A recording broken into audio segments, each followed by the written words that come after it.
Hello बच्चों, आपको अब पाठ अध्याय 6 का दूसरा वीडियो अब आप आगे देखेंगे। इससे ऊपर आप पढ़ चुके हैं नई दिल्ली का निर्माण।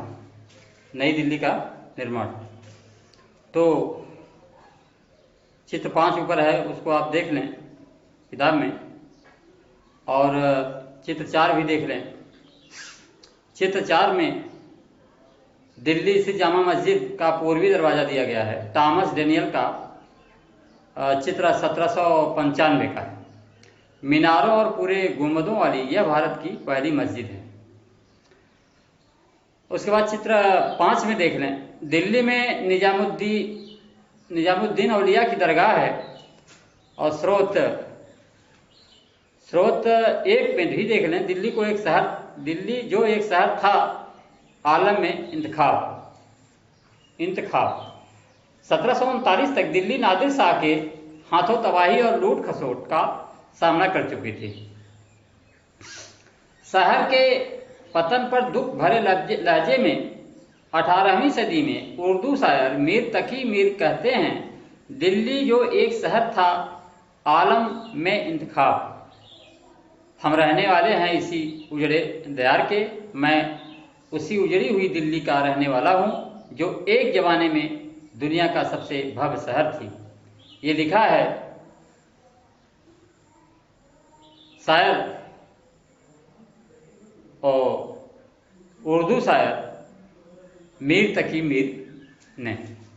तो अब देखें नई दिल्ली का निर्माण कैसे हुआ, उसकी क्या प्रक्रिया थी। अब आप देखें इस वीडियो में, ध्यान से देखेंगे। 1803 में अंग्रेजों ने मराठों को हराकर दिल्ली पर नियंत्रण हासिल किया था और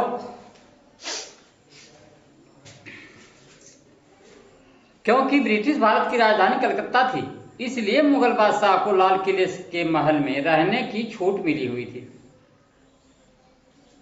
ध्यान देंगे, क्योंकि ब्रिटिश भारत की राजधानी कलकत्ता थी, इसलिए मुगल बादशाह को लाल किले के महल में रहने की छूट मिली हुई थी। अगर दिल्ली राजधानी होती तो ऐसा न हुआ होता। आज हमारे सामने जो आधुनिक शहर दिखाई देता है, यह 1911 में तब बनना शुरू हुआ जब दिल्ली ब्रिटिश भारत की राजधानी बन गई। 1911 में दिल्ली को अंग्रेजों ने अपनी राजधानी बनाया था।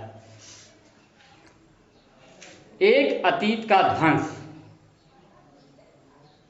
मतलब पुराने समय में, अब जब उन्होंने अपनी राजधानी को बनाया दिल्ली को, तो उसके बाद कैसे कैसे दिल्ली को ध्वंस किया गया, उसके विषय में आगे आप देखें।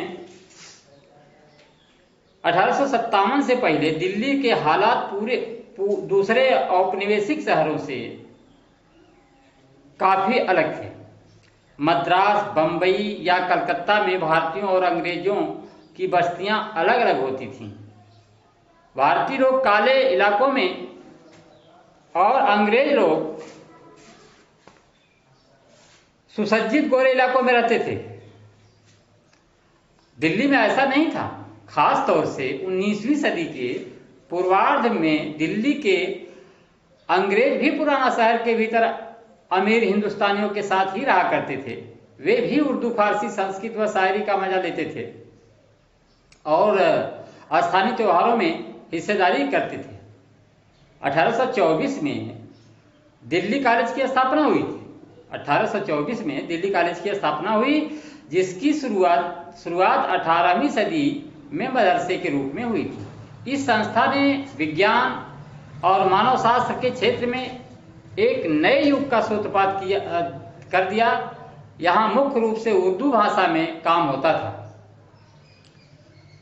बहुत सारे लोग 1830 से 1857 की अवधि को दिल्ली पुनर्जागरण का काल बताते हैं। 1857 के बाद यह सब कुछ बदल गया। उस साल हुए विद्रोह के दौरान विद्रोहियों ने बहादुर शाह जफर को विद्रोह का नेतृत्व संभालने के लिए मजबूर कर दिया। आप पीछे पड़ चुके हैं। 4 महीने तक दिल्ली विद्रोहियों के नियंत्रण में रही। जब अंग्रेजों ने शहर पर दोबारा नियंत्रण हासिल किया तो वे बदले और लूटपाट की मुहिम पर निकल पड़े। प्रसिद्ध शायर गालिब उदास मन से इन घटनाओं को देख रहे थे। 1857 में दिल्ली की तबाही को उन्होंने इन शब्दों में व्यक्त किया। जब गुस्साए शेर यानी अंग्रेज शहर में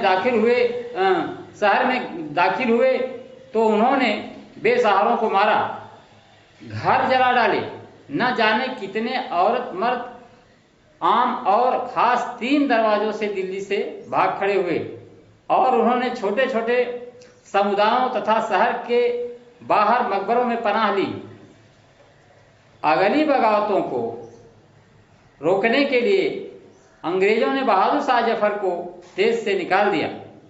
अंग्रेजों ने उन्हें वर्मा और म्यांमार भेज दिया। जैसा कि आप पिछले पार्ट में पढ़ चुके हैं, उनका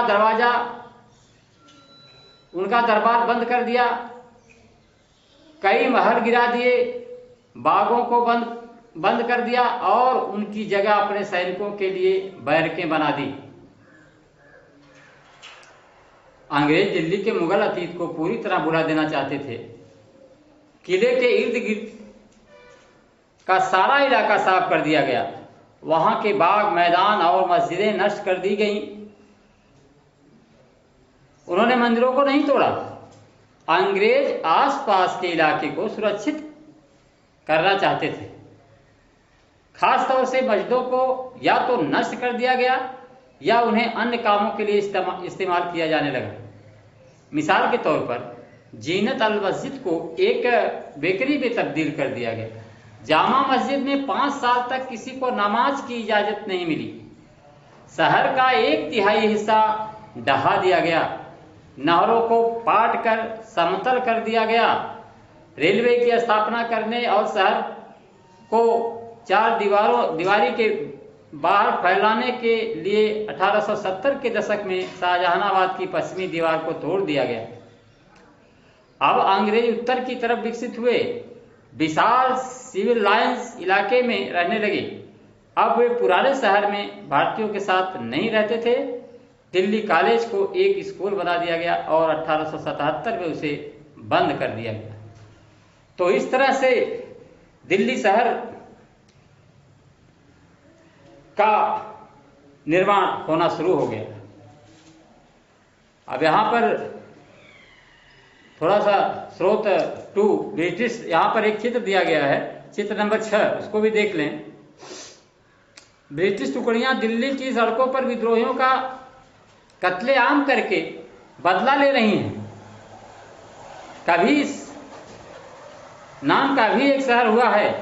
दिल्ली में आ रहे बदलावों पर गालिब गहरे तौर पर दुखी थे। उन्होंने दिल्ली के अतीत पर लिखा था। क्या लिखा था? उन्होंने लिखा था, क्या लिखूं? दिल्ली की जिंदगी तो किले, चांदनी चौक, यमुना के पुल पर जमने वाले चौकड़ियों और सराना गुलफरोशान से धड़कती है। जब ये सारी चीजें ही यहाँ नहीं हैं तो दिल्ली जिंदा कैसे रह सकती है? यहाँ हिंदुस्तान में कभी इस नाम का भी शहर हुआ तो जरूर है। उसके बाद देखें, चित्र 7 को भी देख लें। जामा मस्जिद से देखने पर हैरिस विएतो द्वारा लिया गया फोटो 1858-59। मस्जिद के चारों तरफ बनी इमारतों को देखें। 1857 की बगावत के बाद इन्हें साफ कर दिया गया था। चित्र 8 को भी देख लें। आसपास की इमारतों को गिरा देने के बाद जामा मस्जिद का ये जो दृश्य देख रहे हैं आप चित्र नंबर 8 में, इस तरह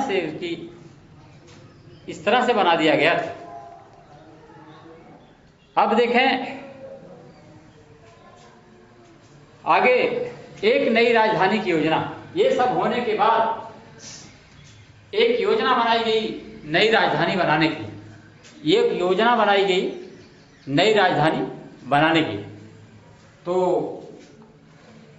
अब किस तरह से ये लोग जो है राजधानी की योजना बना रहे हैं और कौन सा रूप दे रहे हैं इस शहर को, जिसको उन्होंने 1911 में अपनी राजधानी बनाया, और दोबारा जब एक कब्जा किए थे तो कत्लेआम किया इन्होंने बदले के स्वरूप में। और अब आगे जो है, अब आप अगले वीडियो में देखेंगे, और नहीं तो